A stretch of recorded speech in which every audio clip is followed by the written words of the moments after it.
If you didn't know, Japan and Korea like to do things quite differently when it comes to how they break their gloves in and how they wear them. This is like your typical USA catcher's mitt. Now, this one here is a Japanese catcher's mitt. So this is a buckler phalanx, so it's US steer hide. The laces are absurdly long right now. I think they might even be like illegal. I'll have to trim those, but I kind of like it. This glove is 34.5 inches. It's actually yellow tan, and then just tan laces, and then those black and tan logos. I think it looks phenomenal. I love that yellow tan color, but what we need to figure out is why do they break it in like this? One of the other big questions is why is this web so dang loose? I'm gonna show you guys how I broke it in and shaped it like this, and then we're actually gonna go play catch. So we need to talk about how to break it in, but also how did I shape it all together. Let's talk about this really quick. So this Wilson A2000, I made a video on this, how to break in a catcher's mitt video. Breaking in a catcher's mitt is probably the hardest out of all gloves. And so this glove, like I said, it's buttery smooth and it's slightly softer, so the break-in was much quicker and easier,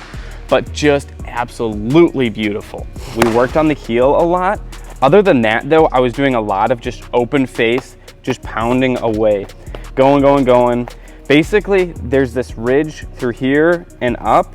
I basically worked on all of it. And now it's game ready. So if you want more specifics on that, go watch my how to break in a catcher's mitt video. But for now, let's talk about how I actually shaped it like this. So with this glove, the big takeaways are this is curled in, our thumb is curled in, and this web is just super loose. So the web, obviously, I requested it to be like that. A lot of the smaller brands out there, similar to 44 or Buckler, if you request a really loose web like that, they usually will say, sure thing. But as you can see in these pictures, this glove didn't look like this when I got it. I had to shape it like this, so I'll explain how I did so. The big takeaway is I had to use the hot water treatment. A lot of people out there think hot water is how you break a glove in.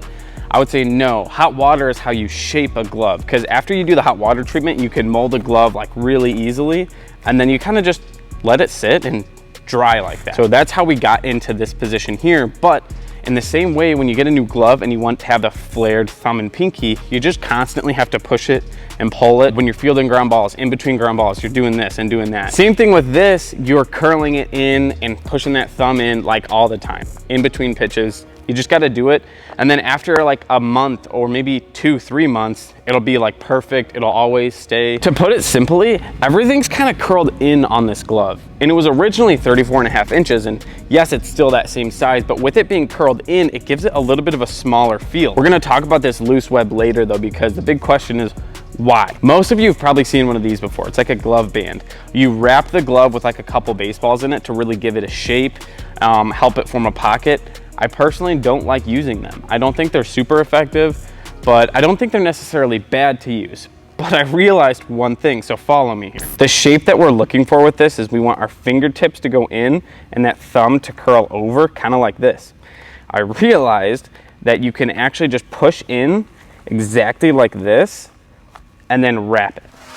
So as ugly as this looks, I think it's kind of effective. I'm not gonna tell you guys to do this because I haven't seen other people do it. And like I said, I don't really like glove bands all that much, but I did it for like a few hours and it actually did seem to help. Like it helped when it came to getting the shape I want. Take a look at these other examples though. These Japanese gloves have like really odd forms. It's just so unique compared to what we're used to. A couple of them have that fingertip dipping down an extreme amount. Like this one is just absolutely insane. So let's be clear, I'm not telling you to do this, but I just like to talk to you guys and tell you what I'm thinking. So kind of look at that.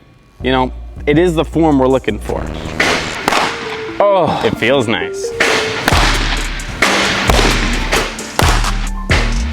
So the glove is just so much softer. Like I can definitely tell it's, I'm just not as confident that I have the ball. With that, I feel like I know just a little bit more. So one thing I want to mention is the web. Although they use that super loose web, they don't intentionally catch the ball there. They still catch the ball where you're supposed to, kind of right at the seam here. That's directly next to your index finger, right around here. That's where you're looking to catch the ball. You're not trying to catch the ball up here. That's just simply bad. You're still looking to catch the ball a little bit more centered in the glove. The question then is why do they keep the web so loose if they're not using it specifically to catch the ball? So basically, my thing is I think it's just style. asked around and I've heard a few theories. Like one would be that with the web hanging out a little bit, it can help when you're blocking the ball, just have a little extra room. But that's not like a satisfying answer to me. So Japanese culture is actually quite a bit different than ours, if you didn't know. And one thing they do is like when something is popular, it's like super, super popular. With that loose web, somebody down the road made it popular and now it's just extremely common in Japan. So if you've seen my videos before, you probably have seen that I actually really like hinged cross webs. In Japan, hinges are added to like everything, unnecessarily. So they'll take like a basket web for a pitcher, add a hinge to it. Take an eye web and they add a hinge to the top of it. And it's all because of this one shortstop who just made it popular. This is the A2000 M1D. As I mentioned before, we already made a video on it, but we're gonna take a few with it just to kind of compare and see how much different it really feels. I went with the box break-in on this glove. Really in like the catching world, there's either a flat or a box style break-in. Now we can actually add the Japanese style to the list. Okay, so this glove is a full inch smaller, and that's one of the biggest takeaways so far. I just feel like I have so much less room to really catch the ball. It feels like a really tight pocket, which I like that, but at the same time, I felt like that had so much more forgiveness. Whereas this one, if you mess up, you're done for. So with a box break-in, you're basically taking these ridges and you're just encouraging them, you know, kind of pushing in. It's making a very square-like feel. So when a ball is in there, it feels like it's really trapped. Whereas with a flat style break-in, you don't necessarily curl in ever. It's more like you just have one crease. It's by far the most common thing. All you like little leaguers out there, you most likely are just doing a flat style break-in. Talking to Will with the Bat Bros, he believes that that flat style helps kind of save your fingers a little bit. And I think he's right. With the box style, your fingers are behind the ball a little bit more. This is where you're catching the ball. Flat style, it's more like you're going like this, and you're using that open space in the glove to catch the ball. What's weird is our Japan style is much more similar to a box, but it's almost like it's a super box. Because you're not just curling this in, you're like dipping it all the way down. So they're actually pretty dang similar, just more extreme, if that makes sense. So something I'm noticing is with this tight web, it sort of makes it feel like the glove itself is tighter and stiffer. Because the laces are so long in the Japanese style break-in, it's almost like it's a whole separate part of the glove. So when you're closing it, it doesn't add any extra stiffness. Whereas with this, because it's so tight, I don't know, it's a completely different feel. So far, I'm a really big fan of the Japanese style. Don't make fun of me, but I'm actually gonna take a few with the transfer because one of the big questions is, this one definitely feels smaller, so the big advantage should be quicker transfers and more consistent transfers. If the Japanese model can still kind of hang with this, it's kind of a big deal.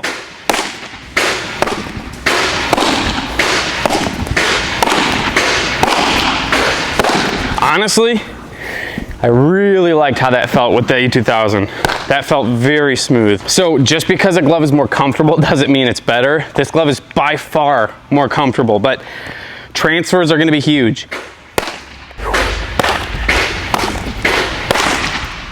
I literally, on that transfer, came super quick, super smooth, but these laces are long enough to where I grabbed the ball and the lace and I pulled the glove toward me. That felt weird. So they feel super comfortable with me, but Josh has already said that they look slower.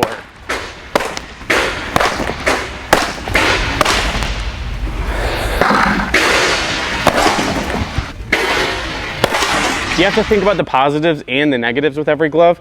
This is bigger, it's more comfortable. I'm gonna receive more balls cleanly, but with that A2000, I'm going to have a cleaner transfer more often, a quicker transfer more often.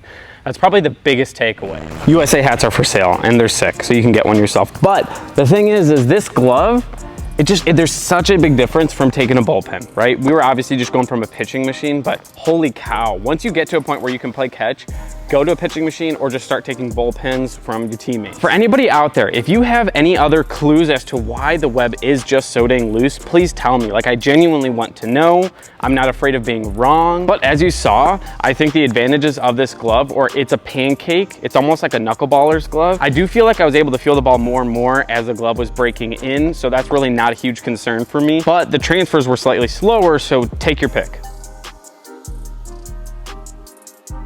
If you want to know how to actually break into catcher's mitt, you got to go watch the video. We talk about the difference between a flat and a box style. Will Taylor from the Bat Bros is in the video if that interests you. I genuinely believe that's one of the best videos I've made, and it's helpful for anybody breaking into catcher's mitt, so go watch it. Oh, that was a good one.